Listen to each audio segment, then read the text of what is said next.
ముసల్మా. First of all, good evening to everyone and happy International Women's Day. Happy International Women's Day. Myself Kavya Reddy, I am a fashion designer, stylist and founder of Sakya.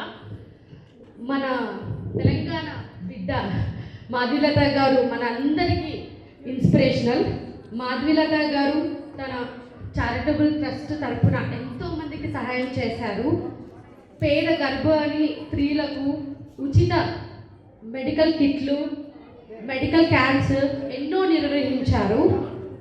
ఇప్పుడు ఇక్కడ ఈ శుభ సందర్భంగా మాధవీలత గారు ఇక్కడికి వచ్చినందుకు నాకు చాలా హ్యాపీగా ఉంది. ఒక మహిళగా నేను మాధవీలత గారి చేతుల మీదుగా ఈ అవార్డు తీసుకున్నందుకు చాలా చాలా హ్యాపీగా ఫీల్ అవుతున్నాను. ఈ శుభ సందర్భంగా నన్ను ఇక్కడికి ఆహ్వానించిన సాయికాంత్ గారికి, కృపానంద్ గారికి మరియు తమిళ్ అసోసియేషన్ అందరికీ పేరు పేరున